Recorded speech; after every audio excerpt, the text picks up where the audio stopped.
আল্লাহ রাব্বুল আলামিনের রাগ ভাঙানোর জন্য ফেরেশতারা সাথে সাথে আল্লাহর কাছে ক্ষমা প্রার্থনা করলেন।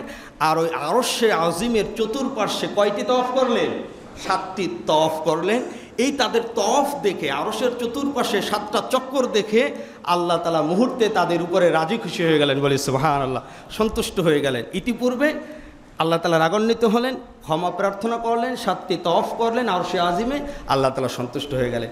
এই সন্তুষ্ট হওয়ার পরে আল্লাহ তাআলা তাদেরকে বললেন, ইস্তারদুনা রাব্বাহুম হাত্তা রাদিয়ানহু ওয়াকালা লাহুম, তাদেরকে বললেন, ইবনু লি বাইতান ফিল আরদি ইয়াতাআওয়াযু বিহি মান সাখিতু আলাইহি মিন বানি আদম, তোমরাও পৃথিবীতে এমন একটি ঘর নির্মাণ করবে যে ঘরের চতুর্পার্শ্বে বনি আদম সন্তানেরা তাওয়াফ করবে যখন আমি তাদের উপরে রাগান্বিত হব।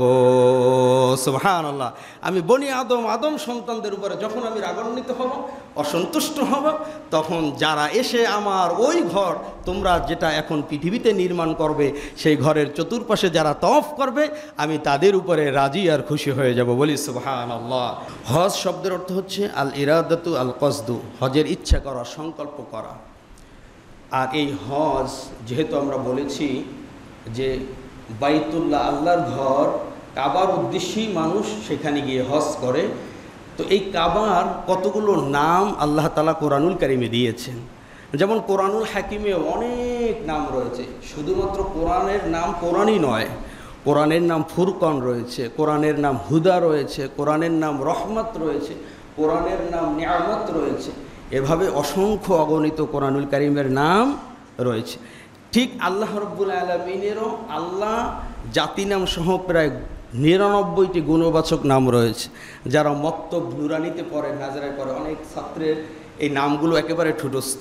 আমিও যখন নুরানিতে পড়েছি একেবারে ঠুটস্থ, এক শ্বাসে 2 শ্বাসে পুরো 99টি নাম বলতে পারতাম।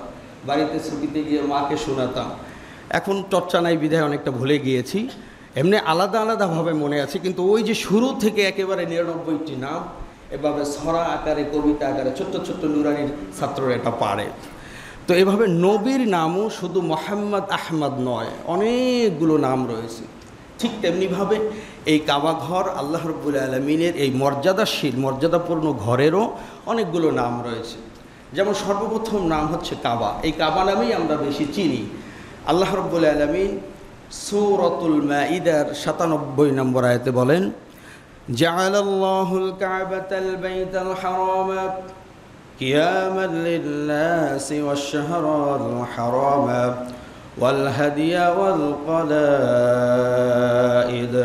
যালিকা লিতা'লামু আন্নাল্লাহা ইয়া'লামু মা ফিস-সামাওয়াতি ওয়া মা ফিল আরদ وأن الله بكل شيء عليم جعل الله الكعبة আল্লাহ তাআলা সম্মানিত কাবাকে মানুষের নিরাপত্তা প্রতিষ্ঠার মাধ্যমে বানিয়েছেন। কিয়ামাল লিন-নাস, মানুষের নিরাপত্তা প্রদানের প্রতিষ্ঠার জন্যই আল্লাহ রাব্বুল আলামিন এই কাবা ঘরকে কি করেছেন? নির্মাণ করেছেন। তো এখানে এই আয়াতে আমরা পেলাম যে আল্লাহ রাব্বুল আলামিন বাইতুল্লাহকে, তার ঘরকে কাবা নামে সম্বোধন করেছেন। দ্বিতীয় এই কাবা ঘরের আরেকটি নাম রয়েছে আল বাইত। বাইতুন শব্দের অর্থ এমনি স্বাভাবিকভাবে বাইতুন শব্দের অর্থ ঘর বোঝায়, পৃথিবীর সমস্ত ঘর বাসা বাড়িকে বাইতুন বলা হয়। কিন্তু এই বাইতুনটা যখন কাবার সাথে সম্পৃক্ত হবে, এই বাইতুন শব্দটা যখন আল্লাহর সাথে সম্পৃক্ত হবে, তখন আর পৃথিবীর অন্য অন্য কোনো ঘর বাসাকে বোঝাবে না, শুধুমাত্র কেবলমাত্র যেই ঘরের উদ্দেশ্যে মানুষ হজ করতে যায় সেই ঘরকেই বোঝাবে। বলি সুবহানাল্লাহ। যেমন অন্য এক আয়াতে আল্লাহ রাব্বুল আলামিন সরাসরি বাইত নামে সম্বোধন করেছেন। সূরাতুল বাকারার 125 নম্বর আয়াতে আল্লাহ তাআলা বলেন, ওয়াইদ জাআলনাল বাইতা মাসাবাতাল লিন-নাসি ওয়া আমনা ওয়াত্তাখিযু মিন মাকামি ইব্রাহিমা মুসাল্লা। এই যে কাবা ঘর, যখন কাবা গৃহকে মানবজাতির সম্মিলন ক্ষেত্র ও নিরাপত্তা স্থল আমি করেছিলাম, আল্লাহ বলছেন এটাই সেই কাবা ঘর যেটা মানুষের সম্মেলন কেন্দ্র, সম্মিলন ক্ষেত্র, যেখানে মানুষের সমাবেশ ঘটবে, নিরাপত্তা স্থল হবে যেই জায়গাটা, অন্য কোথাও মানুষ নিরাপত্তা পাবে না, কিন্তু এমন একটা জায়গা মানব জাতির জন্য আমি নিরাপত্তার স্থল হিসাবে নির্ধারণ করেছি, সেটা আর অন্য কোনো জায়গা নয়, সেটা হচ্ছে ওয়াইদ জাআলনাল বাইতা, এই বাইত অর্থাৎ কাবা ঘর। তো এই আয়াতে আল্লাহ তাআলা কাবা ঘরকে বাইত নামে সম্বোধন করেছেন। তৃতীয় আরেকটি নাম আছে, আমরা 5টি নাম যাব, আরও অনেক নাম আছে, 5টি নাম জানবো কোরআনের আয়াতের আলোকে। তৃতীয় আরেকটি নাম আল্লাহ তাআলা করেছেন এটির আল বাইতুল আতিক, বাইতুল আতিক। আল্লাহ তাআলা সূরাতুল হজ্জের 29 নম্বর আয়াতে বলেন, সুম্মা লিয়াকদু তাফাসাহুম ওয়ালইউফু নুযুরহুম ওয়ালইয়াতাওয়াফু বিল বাইতিল আতিক। বাইতুল আতিক, এই কাবা ঘরের তৃতীয় আরেকটি নাম কি? বাইতুল আতিক। আল্লাহ তাআলা বলেন তারা যেন তাদের অপরিচ্ছন্নতা দূর করে তাদের মান্যত পূর্ণ করে এবং তাওয়াফ করে প্রাচীন এই কাবা ঘরের, যেটার নাম হচ্ছে আল বাইতুল আতিক। এই বাইতুল আতিক শব্দের অর্থ হচ্ছে প্রাচীন কাবা ঘর। এটার বয়স কত, এটা কবে থেকে সৃষ্টি হয়েছে, এটা কতবার সংস্করণ হয়েছে, সেগুলো আমরা ধারাবাহিকভাবে জানব। চতুর্থ আরেকটি নাম রয়েছে আল বাইতুল হারাম। চতুর্থ আরেকটি নামের নাম কি? কাবার নাম কি? আল বাইতুল হারাম। আল্লাহ রাব্বুল আলামিন বলেন, ইয়া আইয়ুহাল্লাযীনা আমানু লা তুহিল্লু শাআইরাল্লাহি ওয়ালাশ শাহরাল হারামা ওয়ালাল হাদিয়া ওয়ালাল কলাইদ ওয়ালা মিনাল বাইতিল হারাম ইয়াবতাগুনা ফাদলাম মির রাব্বিহিম ওয়া রিদওয়ানা। আল্লাহ তাআলা অত্র আয়াতে বলেন, ইয়া আইয়ুহাল্লাযীনা আমানু, হে ঈমানদারগণ, লা তুহিল্লু শাআইরাল্লাহ, তোমরা আল্লাহ রব্বুল আলামিনের পবিত্র নিদর্শনাবলীর অসম্মান করো না। আল্লাহ তাআলার যত নিদর্শনাবলী রয়েছে এগুলোকে তোমরা কখনো অসম্মান করো না। ওয়ালাশ শাহরাল হারাম, সম্মানিত মাসের তোমরা অসম্মানী করো না। ওয়ালাল হাদিয়া, এবং কোরবানির জন্য পশুকে তোমরা অসম্মান করো না। এবং এই সম্মানিত কাবা গৃহের যাত্রীদেরকেও তোমরা অসম্মান করো না। কাবা গৃহের যারা যাত্রী হবে, এক কথায় যারা হজ যাত্রী হবে, তোমরা তাদেরকে কি করো না? অসম্মানী করো না, তাদেরকে ইজ্জত করো, সম্মান করো। তো এখানে আল্লাহ রাব্বুল আলামিন এই কাবা গৃহকে বাইতুল হারাম নামে সম্বোধন করেছে। 5ম নম্বরে আরেকটি নাম রয়েছে কাবা ঘরের, এটির নাম হচ্ছে আল বাইতুল মুহাররম। 4র্থ নম্বরে আমরা জানলাম আল বাইতুল হারাম, 5ম নম্বরে হচ্ছে আল বাইতুল মুহাররম। আল্লাহ রাব্বুল আলামিন বলেন, রব্বানা ইন্নী আসকানতু মিন যুররিয়াতি বিওয়াদিন গায়রি যী যার'ইন ইনদা বাইতিকাল মুহাররম। হে আমাদের প্রতিপালক, আমি আমার কিছু বংশধরকে ফল ফসলহীন উপত্যকায় তোমার পবিত্র গৃহের নিকট বসবাস করলাম। আমি এবং আমার কিছু বংশধর যারা রয়েছে, প্রিয় নবীজি বলছেন যে ফল ফসলহীন উপত্যকায় তোমার পবিত্র গৃহের নিকট, তোমার পবিত্র কাবার নিকট, কাবার চতুর্পাশে কোনো ফসল ফল ফলাদি কিছুই হতো না, সে কথাই বলা হয়েছে। এমন একটি উপত্যকার নিকট আমরা বসবাস করলাম, ফল ফসল ফলাদি বিহীন এবং পবিত্র কাবা গৃহের নিকট। এই আয়াতে আল্লাহ রাব্বুল আলামিন কাবা ঘরকে আল বাইতুল মুহাররম বলেছেন। তো পূর্বে আমরা 3য় নম্বরে একটি নাম জেনেছি বাইতুল আতিক। কেন বাইতুল আতিক নামে নামকরণ করা হয়েছে সে ব্যাপারে এখানে হাদিস এসেছে। জামে তিরমিজি শরীফের হাদিস, আব্দুল্লাহ ইবনে জুবাইর রাদিয়াল্লাহু তাআলা আনহু থেকে বলেন, তিনি বলেন রাসূল সাল্লাল্লাহু আলাইহি ওয়াসাল্লাম ইরশাদ করে, ইন্নামা সুমিয়াল বাইতুল আতিক লিআন্নাহু লাম ইয়াযহার আলাইহি জাব্বারুন। রাসূল সাল্লাল্লাহু আলাইহি ওয়াসাল্লাম বলেছেন, বাইতুল্লাহকে বাইতুল আতিক নামে এজন্যই নামকরণ করা হয়েছে, কোনো স্বেচ্ছাচারী এর উপরে কর্তৃত্ব প্রসার করতে সামর্থ্য হয় নাই। কোনো স্বেচ্ছাচারীরাই আজ পর্যন্ত এই বাইতুল্লাহ ঘরের কর্তৃত্ব প্রসার করতে পারে না, আর ভবিষ্যতেও পারবে না। এই ঘরের রক্ষা করবেন কে? আল্লাহ। এজন্যই এটাকে বলা হয়েছে বাইতুল আতিক। সম্মানিত হাজির, আমরা অতি সংক্ষেপে কাবা ঘর, বাইতুল্লাহ, আল্লাহর ঘরের 5টি নাম জানলাম কোরআনের আয়াতের আলোকে। এরপরে জানবো অতি সংক্ষেপে এই ঘরের ফজিলতটা কি, এই ঘরে কেন মানুষ যায়, এর ফজিলতটা কি। 1 নম্বরের ফজিলত হচ্ছে এই কাবা শরীফ হচ্ছে পৃথিবীর সমস্ত মানুষের জন্য, সমস্ত মানুষের জন্য, শুধু মুসলমানের জন্য না, যে ইহুদি, বৌদ্ধ, খ্রিস্টান, যত ধর্ম অবলম্বী মানুষ রয়েছে মুসলিমের বাইরে, ইসলামের বাইরে, সকল মানুষের জন্য এই ঘরটা হচ্ছে বরকতময়, বলি সুবহানাল্লাহ। এই ঘরটা হচ্ছে হেদায়েত, এই ঘরটা হচ্ছে নিরাপদ। পৃথিবীর অন্য অন্য ধর্ম অবলম্বী মানুষরাও যদি এই কাবাগৃহে আশ্রয় নেয় তাহলে তাদের নিরাপত্তা দিবেন কে? আল্লাহ। তারা নিরাপত্তার মধ্যেই থাকবে। আল্লাহ তাআলা বলেন, ইন্না আউওয়ালা বাইতিন উযিআ লিন-নাস লাল্লাযী বিবাক্কাতা মুবারাকাও ওয়া হুদাল লিল-আলামিন। নিশ্চয় মানব জাতির জন্য সর্বপ্রথম যে গৃহ প্রতিষ্ঠিত হয়েছিল তা বক্কায় অর্থাৎ মক্কায় অবস্থিত, তা বরকতময় ও বিশ্ব জগতের জন্য পথের দিশারি। পৃথিবীতে সর্বপ্রথম যে ঘরটি নির্মাণ করা হয়েছিল সেটি মক্কার আরেকটি নাম ছিল হচ্ছে বাক্কা, বাক্কা বলা হয়। এরপরে সেই বাক্কা থেকে মক্কা। তো এই বক্কায় বা মক্কায় যে ঘরটি পৃথিবীর সর্বপ্রথম নির্মিত হয়েছিল, এই ঘরটিতে রয়েছে পৃথিবীর সকল মানুষের জন্য বরকত, হেদায়েত, রহমত এবং নিরাপত্তা। সম্মানিত, এটিও একটি ফজিলত। দ্বিতীয় আরেকটি ফজিলত এই ঘরের, সেটি হচ্ছে যে এই ঘরে কাবা শরীফ এমন এক ফজিলতপূর্ণ মসজিদ যার উদ্দেশ্যে সফর করাটাও ইবাদতের অন্তর্ভুক্ত, বলি সুবহানাল্লাহ। অর্থাৎ পৃথিবীতে শুধুমাত্র কেবলমাত্র সওয়াবের আশায়, ফজিলতের আশায়, নেকির আশায় 3টি মসজিদই আপনি ভ্রমণ করতে পারবেন সওয়াবের আশায়। যে এই 3টা মসজিদে ভ্রমণ করলে, নামাজ আদায় করলে সওয়াব হবে। অন্য আর কোনো মসজিদে আপনি ভ্রমণ করতে পারবেন কিন্তু সওয়াবের আশায় করতে পারবেন না, এবং আলাদা কোনো সওয়াব আপনার আমলনামায় দেওয়াও হবে না। আমরা এই কলেজ গেট মসজিদে যারা নামাজ পড়তে এসেছি তারাও জুমার নামাজের যেই সওয়াব পাবো, বাইতুল মুকাররমে যারা নামাজ আদায় করবে তারাও সেম সওয়াব পাবে।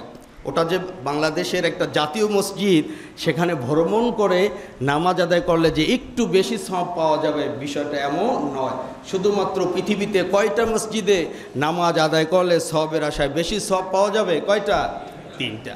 1 নম্বরে হচ্ছে মসজিদে হারাম। সে কথাই প্রিয় নবীজি বলেন, লা তুশাদ্দুর রিহালু ইল্লা ইলা সালাসাতি মাসাজিদ। যে পৃথিবীতে 3টে মসজিদ ব্যতীত আর কোনো মসজিদে সওয়াবের আশায়, ফজিলতের আশায় সওয়াব বেশি হবে, এই আশায় 3টে মসজিদ ব্যতীত আর অন্য কোনো মসজিদে ভ্রমণ করা যাবে না। সুবহানাল্লাহ। 1 নম্বরে আল মসজিদুল হারাম, এই কাবা ঘরে। এরপরে ওয়া মসজিদুর রাসূল সাল্লাল্লাহু আলাইহি ওয়াসাল্লাম। দ্বিতীয়ত হচ্ছে মসজিদে নববী ও মসজিদুল আকসা। 3য় নম্বর হচ্ছে ফিলিস্তিনে অবস্থিত মসজিদে আকসা। সুবহানাল্লাহ।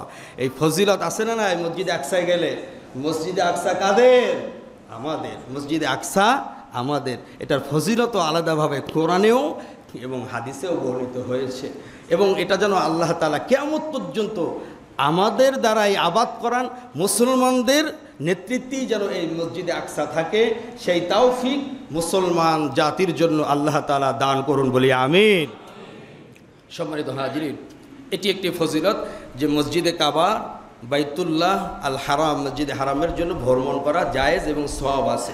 কতটুকু সওয়াব আমরা পরবর্তী হাদিস থেকে জানব। তার আগে আরেকটি হাদিস রয়েছে। এই যে কাবা ঘর, এটা এমন একটা পবিত্র আল্লাহর ঘর, পবিত্র জায়গা, যেখানে অনবরত প্রতিদিন আল্লাহ রাব্বুল আলামিনের পক্ষ থেকে 120টি রহমত নাজিল হতে থাকে, বলি সুবহানাল্লাহ। কতটি? 120টি। সে কথাই আব্দুল্লাহ ইবনে আব্বাস রাদিয়াল্লাহু তাআলা আনহু থেকে বর্ণিত। প্রিয় নবীজি বলেন, ইন্নাল্লাহ তাআলা ইয়ানজিলু ফি কুল্লি ইয়াউমিন ওয়া লাইলাতিন و20 و100 رحمة ينزل على هذا البيت 60 للطائفين و40 للمصلين و20 للناظرين।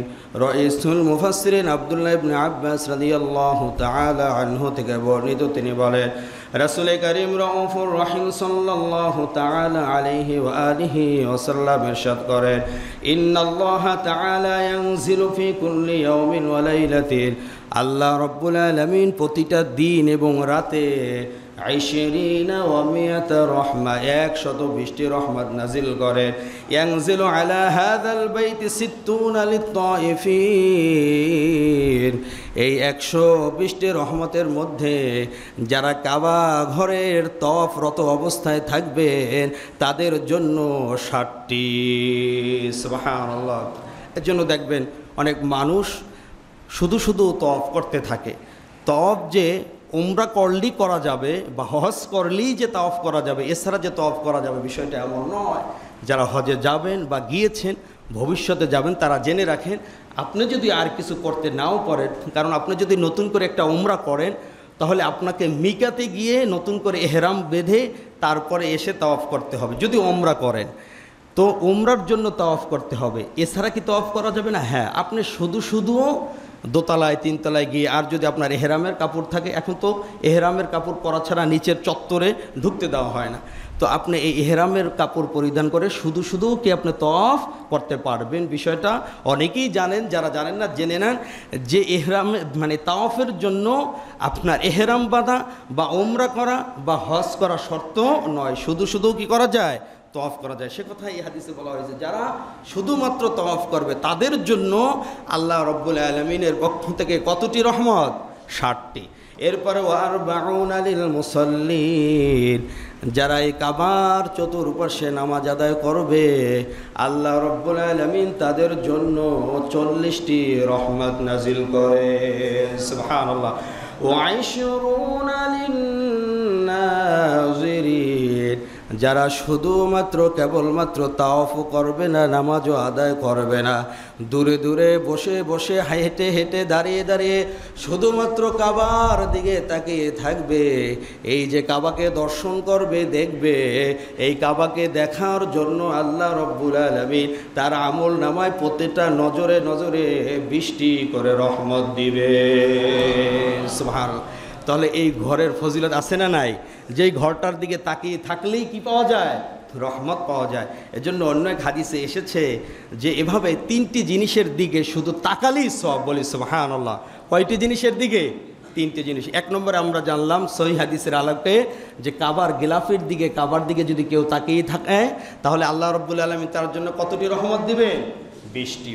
এরপরে আরেকটি হাদিস থেকে আমরা জানবো জামিউস সগীরের 8043 নম্বর হাদিস, এটিও রইসুল মুফাসসিরিন আব্দুল্লাহ ইবনে আব্বাস রাদিয়াল্লাহু তাআলা আনহু থেকে বলেন, তিনি বলেন, আন আব্দুল্লাহ ইবনে আব্বাস রাদিয়াল্লাহু তাআলা আন আন্না রাসূলুল্লাহি সাল্লাল্লাহু আলাইহি ওয়াসাল্লাম قال ما من ولد بار ينظر نظرة رحمة إلا كتب الله بكل نظرة حجة مبرورة।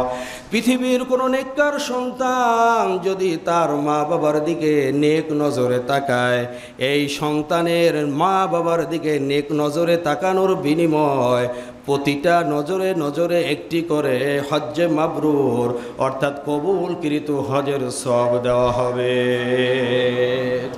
আমরা মা বাবার দিকে তাকাই কি? চোখ রাঙিয়ে তাকাই কি? তাকাই না। মা বাবা বুড়ো হয়ে গেছে, অনেক সময় ভুলভাল বলে ফেলে, একটা কথা বারবার বলে আমাদের ভালোর জন্য, বাবা পড়ো পড়ো, বাবা খাও খাও, স্কুলে যাও, কোচিংয়ে যাও, এখন অনেক রাত হয়েছে, ফেসবুকটা রেখে মোবাইলটা রেখে একটু ঘুমাও, এগুলো ভালোর জন্য বলে না খারাপের জন্য বলে? তখন আমরা কি করি? চোখ রাঙিয়ে তাকাই, তুমি যাও এখান থেকে, তুমি বেশি বুঝছো না, আমার সময় মতো আমি ঘুমাবো, আমার টাইম মতো আমি কোচিংয়ে যাবো, স্কুলে যাবো, এই ব্যাপারে তোমার মাথা ঘামানো লাগবে না। এরকমের সন্তান সমাজে আছে না নাই? আর যারা নেক নজরে তাকাবে মা বাবার দিকে, সওয়াবের আশায় তাকালেই হজ্জে মাবরুরের সওয়াব। বলি সুবহানাল্লাহ। 7 লাখ 8 লাখ 10 লাখ টাকা খরচ করে হজ করতে যায়, উমরা করতে যায় 2 লাখ 3 লাখ 5 লাখ টাকা, এই উমরা এই হজ কবুল হতেও পারে নাও হতে পারে, জানা নাই। কারো হজ যে কবুল হয়েছে, এখানে তো অসংখ্য অগণিত হাজী সাহেব রয়েছে, কেউ বলতে পারবেন যে হুজুর আমার হজ কবুল হয়েছে, এরকমের কেউ আছে? বলা যাবে? যাবে না। কিন্তু বলা হয়েছে মা বাবার দিকে নেক নজরে তাকালে তার আমল নামায় প্রত্যেকটা নজরে নজরের জন্য এক একটা হজ্জে মাবরুর সওয়াব দেওয়া হবে বলি সুবহানাল্লাহ। এই জন্য এই আমলটা এখানে যারা যুবক বয়সী ভাইরা আছেন, সন্তানরা আছে, আজকে থেকে মাঝে মধ্যে এমনিও এই হাদিসের কথা ফলো করে শুধু শুধু মা বাবার দিকে এই নিয়ত করে যে হুজুরে বলেছে বা হাদিসে পাকে প্রিয় নবীজি বলেছেন মা বাবার দিকে নেক নজরে তাকালে হজ্জে মাবরুর কবুলকৃত হজের সওয়াব পাওয়া যায়, আমি সেই নিয়তে, মনের খবর তো আল্লাহ তাআলা জানে, এটা মা বাবারে বলার দরকার নাই যে মা বাবা তোমার দিকে আমি এখন হজের নিয়তে তাকাচ্ছি, এটা বলার দরকার নাই, মনে মনে তাকাবেন। আবার অনেক বড় বয়স্ক মুসল্লিদেরও এখনও বৃদ্ধ মা বাবা বাসায় আছে, বিছানায় শুয়ে আছে, রুমে ঢুকে একটু নেক নজরে চেহারার দিকে তাকাবেন, আপনার আমল নামায় হজ্জে মাবরুরের সওয়াব দিবেন কে? আল্লাহ। এরপরে সাহাবীরা প্রশ্ন করলেন, ক্বালু ওয়া ইন নাযারা কুল্লা ইয়াউমিন মিয়া মাররা ইয়া রাসূলুল্লাহ ইয়া হাবিবাল্লাহ, প্রতিদিন যদি কোনো সন্তান মা বাবার দিকে 100 বার তাকায় তাহলে কি তার আমল নামায় 100 হজ্জে মাবরুরের সওয়াব দেওয়া হবে? প্রিয় নবীজি বললেন, নাম, হ্যাঁ, শুধু একবার নয়, 2 বার নয়, 3 বার নয়, কোনো সন্তান যদি মা বাবার দিকে নেক নজরে 100 বারও তাকায় তাহলে তার আমল নামায়ও 100 হজ্জে মাবরুরের সওয়াব দেওয়া হবে, যেই হজ্জে মাবরুরের সওয়াব হচ্ছে জান্নাত। সুবহানাল্লাহ। হজ্জে মাবরুরের প্রতিদান জান্নাত ছাড়া আর অন্য কিছু নয়। আল্লাহু আকবার ওয়া আতিয়াব। আল্লাহ তাআলা এখানে বলা হয়েছে সর্বশেষ অংশে, আল্লাহ তাআলা মহান, তিনি ক্ষমাশীল, আল্লাহ তাআলা পুত পবিত্র। আল্লাহ তাআলা চাইলে, এই শব্দগুলোর বলার এটাই অর্থ, আল্লাহ তাআলা চাইলে তুমি 100 বার কেন, তুমি যদি 1000 বার, 1 লক্ষ বারও তাকাও, আল্লাহ তাআলা তোমার আমল নামায় সেই 1000, 1 লক্ষ বার হজ্জে মাবরুরের সওয়াব দিলে আল্লাহ তাআলার কোনো ঘাটতি হবে না। আল্লাহ তাআলা দিতে পারেন কি পারেন না? এরপরে আমরা জানলাম, যদিও এটা এই হাদিসটাকে শায়েখ আলবানী রহমতুল্লাহ আলাইহি জয়ীফ বলেছেন, তবে সকল মুহাদ্দিসিনে কেরাম, ফুকাহায়ে কেরাম একমত হয়েছেন যে জয়ীফ হাদিস আমলের ক্ষেত্রে কি গ্রহণযোগ্য, জয়ীফ হাদিস আমলের ক্ষেত্রে কি গ্রহণযোগ্য, এটা আমরা আমল করব। কিন্তু জয়ীফ হাদিস দিয়ে কখনো আপনার ইসলামী শরীয়তের কোনো হুকুম আহকামের দলিল দেওয়া যাবে না, কোনো হুকুম আহকাম প্রতিষ্ঠা করা যাবে না। কিন্তু আমলের কোনো যদি ক্ষেত্রে হাদিস পান, সেটা যদি সামান্য কিঞ্চিত কোনো রাবির বর্ণনার কারণে দুর্বলও হয়, কিন্তু সেটা আমল করা কি যাবে?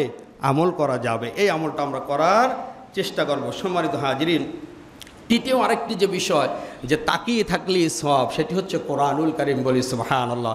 কোরআনুল কারীম আপনি পড়তে জানেন না, এখনও শেখেন নাই, খুলে খুলে তাকাবেন, হরফ দেখবেন, অক্ষর দেখবেন, লাইন দেখবেন, সূরা দেখবেন, আপনার আমল নামায় প্রতিটা দৃষ্টিতে দৃষ্টিতে সওয়াব দিবেন কে? আল্লাহ সুবহানাল্লাহ ওয়া বিহামদিহি। কত সওয়াবের ক্ষেত্র আল্লাহ তাআলা আমাদের জন্য রেখে দিয়েছেন, কিন্তু আমরা পড়তে জানি না।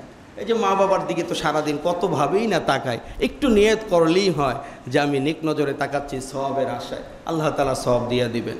আল্লাহ তাআলা এই আমলগুলো করার তৌফিক দান করুন বলে আমিন। সম্মানিত হাজিরিন, এই কাবা ঘরের ফজিলত নিয়ে আমরা আলোচনা করতেছিলাম। কাবা ঘরে যদি কেউ 1 রাকাত নামাজ পড়ে, প্রিয় নবীজি বলেন তার আমল নামায় 1 লক্ষ রাকাতের সওয়াব দিবেন। বলি সুবহানাল্লাহ। পৃথিবীর আর অন্য কোনো মসজিদে এই সওয়াব 1 লক্ষ রাকাতের সওয়াব পাওয়া যাবে না। এই জন্য সেখানে আমরা যারা হজে যাব, উমরায় যাব, বেশি বেশি নফল নামাজ আদায় করব, বেশি বেশি ফরজ নামাজের পাশাপাশি নফল নামাজ আদায় করার চেষ্টা করব। আল্লাহ তাআলা তৌফিক দান করুন বলে আমি। সম্মানিত হাজির, এই কাবা ঘর মোট 13 বার নির্মাণ হয়েছে। কতবার? 13 বার। সর্বপ্রথম এই কাবা ঘর নির্মাণ করেন ফেরেশতাগণ। কারা? ফেরেশতাগণ। এটা কত সময়, কত বছর আগে? হযরত বিখ্যাত মুফাসসির মুজাহিদ রহমতুল্লাহ আলাইহি বলেন, খালাকাল্লাহু মাওদিআ হাযাল বাইত ক্বাবলা আন ইয়াখলুকা শাইয়্যাম মিনাল আরদি বিআলফি সানা। পৃথিবীর শুরুর সৃষ্টির প্রায় 2000 বছর পূর্বে আল্লাহ তাআলা ফেরেশতাদের মাধ্যমে এই কাবা ঘরকে নির্মাণ করেন। বলি সুবহানাল্লাহ। তাহলে আমরা কাবা ঘর নির্মাণের প্রথম নির্মাণের সময় পেলাম পৃথিবীর সৃষ্টির কয় হাজার বছর পূর্বে? 2000 বছর পূর্বে। এবং কাদের দ্বারা নির্মাণ করিয়েছিলেন? ফেরেশতাদের দ্বারা। কেন আল্লাহ তাআলা ফেরেশতাদের দ্বারা নির্মাণ করিয়েছিলেন? চমৎকার একটি ঘটনা এসেছে, সেটি আপনাদেরকে শোনাচ্ছি। তাফসিরে কুরতুবিতে 2য় খণ্ডের 120 নম্বর পৃষ্ঠায় আল্লাহ তাআলা এই যে ফেরেশতাদের দ্বারা কেন সৃষ্টি করালেন এই কাবা ঘরটাকে, তার একটি চমৎকার একটি ঘটনা এসেছে।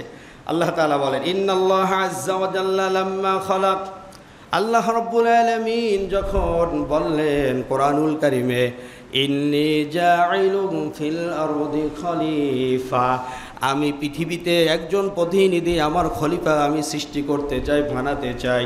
ফেরেশতারা বলল, ক্বালাতিল মালায়েকা আতাজআলু ফিহা মান ইউফসিদু ফিহা ওয়া ইয়াসফিকুদ দিমা। আপনি কি পৃথিবীতে আপনার প্রতিনিধি খলিফা বানাতে চান যারা সেখানে মারামারি করবে, রক্তপাত ঘটাবে, তারা মারামারি হাঁটাহানি খুন খারাপি করবে, আর অথচ আমরাই তো আপনার প্রশংসা করি, জিকির আজকার করি, তাসবিহ তাহলিল আদায় করি, আপনার জন্য রুকু করে সেজদা করি, এটাকে যথেষ্ট নয়? কেনই বা আপনি আবার পৃথিবীতে নতুন এক জাতি সৃষ্টি করবেন? তারা তো ওই পৃথিবীতে গিয়ে মারামারি করবে, কাটাকাটি করবে, আপনার নাফরমানি করবে। ফেরেশতারা যদিও কথাটা বাস্তব বলেছে, আমাদের এই পৃথিবীতে এখন মারামারি কাটাকাটি খুন খারাপি আছে না নাই? আছে, অহরহ। কয়জন মানুষ সেখানে মসজিদমুখী হয়, ইবাদত করে? এই সমাজে কি এই যে আমরা আজকে তিনতলায় যে মসজিদে আসছি, শুধু কি এই সমাজে এতটুকু লোকই বসবাস করে? এর থেকে আরও অধিকাংশ লোক মসজিদেই আসে না। আমরা যারা আসছি মনে করি জুমার দিন এত মুসল্লি, এত মসজিদ। না, এটা দেখে আপনার আনন্দ হওয়ার কিছু না। এর থেকে ঘরে, রাস্তাঘাটে, বাসায় আরও বেশি লোক রয়েছে যাদের উপরেও আজকের এই জুমার নামাজ কি ছিল? ফরজ ছিল, আসার কথা ছিল। ফেরেশতারা এই কথা বললেন, পাঠাবো। আর তারা বললো তারা মারামারি কাটাকাটি করবে। এই যে আল্লাহর থেকে তারা একটু বেশি বুঝতে চেয়েছিল, এজন্য আল্লাহ তাআলা তাদের উপরে কি হলেন? রাগান্বিত হলেন। ফাগদিবা আলাইহিম, আল্লাহ তাআলা তাদের উপরে রাগান্বিত হলেন। ফাআযু বিআরশিহি ওয়া তাফু হাওলাহু সাবআতা আশওয়াতি। আল্লাহ রাব্বুল আলামিনের রাগান্বিত হওয়া দেখে ফেরেশতারা সাথে সাথে আল্লাহর কাছে ক্ষমা প্রার্থনা করলেন, আশ্রয় প্রার্থনা করলেন। আরেকটি কাজ করলেন, ওয়াতাফু হাওলাহু সাবাতা আশওয়াতিন। আল্লাহ রাব্বুল আলামিন ওই আলশের ওই চতুর্পার্শ্বে এই ফেরেশতারা 7টি তওয়াফ করলেন। আল্লাহ রাব্বুল আলামিনের রাগ ভাঙানোর জন্য ফেরেশতারা সাথে সাথে আল্লাহর কাছে ক্ষমা প্রার্থনা করলেন। আর ওই আরশে আজিমের চতুর্পার্শ্বে কয়টি তওয়াফ করলেন? 7টি তওয়াফ করলেন। এই তাদের তওয়াফ দেখে, আরশের চতুর্পাশে 7টা চক্কর দেখে আল্লাহ তাআলা মুহূর্তে তাদের উপরে রাজি খুশি হয়ে গেলেন, বলি সুবহানাল্লাহ, সন্তুষ্ট হয়ে গেলেন। ইতিপূর্বে আল্লাহ তাআলা রাগান্বিত হলেন, ক্ষমা প্রার্থনা করলেন, 7টি তওয়াফ করলেন আরশে আজিমে, আল্লাহ তাআলা সন্তুষ্ট হয়ে গেলেন। এই সন্তুষ্ট হওয়ার পরে আল্লাহ তাআলা তাদেরকে বললেন, ইস্তারদুনা রাব্বাহুম হাত্তা রাদিয়ানহু ওয়া ক্বালা লাহুম, তাদেরকে বললেন, ইবনু লি বাইতান ফিল আরদি ইয়াতাআওয়াযু বিহি মান সাখিতু আলাইহি মিন বানি আদম।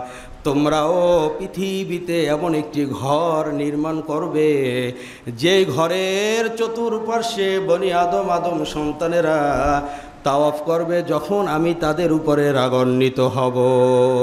সুবহানাল্লাহ। আমি বনি আদম সন্তানদের উপরে যখন আমি রাগান্বিত হব, অসন্তুষ্ট হব, তখন যারা এসে আমার ওই ঘর তোমরা যেটা এখন পৃথিবীতে নির্মাণ করবে সেই ঘরের চতুর্পাশে যারা তাওয়াফ করবে আমি তাদের উপরে রাজি আর খুশি হয়ে যাব, বলি সুবহানাল্লাহ। সেখান থেকে ওই যে ফেরেশতাদের তাওয়াফ দেখে তখন থেকে আল্লাহ তাআলা নির্ধারণ করলেন পৃথিবীতেও এরকম একটি ঘর নির্মাণ করব, সেটা থাকবে আমার বান্দাদের জন্য যাদের উপরে আমি রাগান্বিত হব। তারা উমরায় গিয়ে, হজে গিয়ে তাওয়াফ করবে আর আমি তাদেরকে ক্ষমা করে দেব, তাদের উপরে কি করব? রাজি আর খুশি হয়ে যাবে। এই জন্য যাদের সামর্থ্য আছে তারা বছরে একবার রমজান মাসে বা যখন সুযোগ পান আপনারা উমরা করবেন। একাধিক উমরাতে কোনো শরীয়তে বাধা নেই, কারণ বলা হয়েছে যারা তাওয়াফ করবে তাদের উপরে রাজি আর খুশি হয় কে? আল্লাহ তাআলা। ওয়ায়াতুফু হাওলাহু কামা তুফতুম হাওলা আরশি। আর তারা তাওয়াফ করবে বনি আদমরা যেমনিভাবে তোমরা আজকে তাওয়াফ করেছো আমার আরশের চতুর্পার্শ্বে। ফারদু আনহু কামা রাদিতু আনকুম। আমিও তাদের উপরে সন্তুষ্ট হব যেমনিভাবে আজ তোমাদের উপরে আমি সন্তুষ্ট হলাম। ফাবানাউ হাযাল বাইত। অতবার ফেরেশতারা এসে, ওই সময় ফেরেশতারা এসে এই পৃথিবী সৃষ্টির পূর্বে 2000 বছর পূর্বে এই কাবা ঘর নির্মাণ করলেন। এই হচ্ছে কাবা ঘরের নির্মাণের প্রথম ইতিহাস, প্রথম সময়। এরপরে দ্বিতীয়বার পুনর্নির্মাণ করলেন হযরত আদম আলাইহিস সালাতু ওয়াস সালাম। তৃতীয়বার নির্মাণ করলেন এই আদম আলাইহিস সালাতু ওয়াস সালাম। আর পরবর্তীতে যতগুলো নির্মাণ হয়েছে সেগুলো সব পুনর্নির্মাণ। শুধুমাত্র প্রথমবার নির্মাণ করেছেন ফেরেশতারা পৃথিবীর সৃষ্টির 2000 বছর পূর্বে। পরবর্তীতে যতগুলো হয়েছে সেগুলো হচ্ছে সংস্কার, পুনর্নির্মাণ। এরপরে তৃতীয়ত পুনর্নির্মাণ হয়েছে আদম আলাইহিসসালামের ছেলে হযরত শীশ আলাইহিসসালামের মাধ্যমে। চতুর্থতম হযরত ইব্রাহিম ও ইসমাইল আলাইহিসসালামের মাধ্যমে। পঞ্চম আমালিকা সম্প্রদায় করেছেন। ষষ্ঠতম জুরহাম সম্প্রদায় সপ্তমতম কুসাই বিন কিলাব, অষ্টম মুজার সম্প্রদায়, নবমতম সংস্কার করেছেন মক্কার কুরাইশগণকে নিয়ে হজরত মুহাম্মদ মুস্তাফা সাল্লাল্লাহু আলাইহি ওয়াসাল্লাম, নবমতম সংস্কার। এবং এ সময় তিনি নিজে, প্রিয় নবী সাল্লাল্লাহু আলাইহি ওয়াসাল্লাম নিজে হাজরে আসওয়াদকে বর্তমান স্থানে স্থাপন করেছেন, বলি সুবহানাল্লাহ। এখন যেই জায়গাটায় হাজরে আসওয়াদ আছে এই জায়গাটায় রেখেছেন কে? আপনার আমার নবী, নবী মুহাম্মদুর রাসূলুল্লাহ সাল্লাল্লাহু আলাইহি ওয়াসাল্লাম। দশমবার 64 হিজরিতে হজরত আবদুল্লাহ ইবনে জুবায়ের, 11তম বার 74 হিজরিতে হাজ্জাজ বিন ইউসুফ, 12তম বার 1040 হিজরিতে ওসমানিয়া খলিফা তুরস্কের বাদশাহ চতুর্থ মুরাদের আমলে, এরপরে 13তম বার 1417 হিজরি মোতাবেক 1995 ইংরেজি সনে বাদশাহ ফাহাদ বিন আব্দুল আজিজ কাবা শরীফের ব্যাপক সংস্কার করেন। এই যে 1995 বা 1417 হিজরির পর থেকে আজ পর্যন্ত যেমন আছে তেমনই ছিল, এরপরে আর নতুন করে আর সংস্কার হয় না। কাবা ঘরের আরও ইতিহাস রয়েছে। হযরত নূহ আলাইহিস সালামের প্লাবনের সময় ফেরেশতারা এই কাবা ঘরটাকে নিয়ে একটি পাহাড়ে কি করেছিলেন? রেখেছিলেন। এভাবে আরও কাবাঘরের অনেক ইতিহাস, অনেক জানার কিছু রয়েছে। আজকে এই পর্যন্তই কাবাঘরের ফজিলত সম্পর্কে, ইতিহাস সম্পর্কে আমরা যা কিছু জানলাম, আল্লাহ তাআলা অতি দ্রুতই যাদের সামর্থ্য রয়েছেন হজের মাধ্যমে, ওমরার মাধ্যমে সেই কাবাঘরের ফজিলতগুলো হাসিল করার তৌফিক দান করুন বলে আমিন। ওয়া আখিরু দাওয়ানা আলহামদুলিল্লাহি রাব্বিল আলামিন। আসসালামু আলাইকুম ওয়া রাহমাতুল্লাহি ওয়া বারাকাতুহু। 4 রাকাত ক্বাবলাল জুমআ।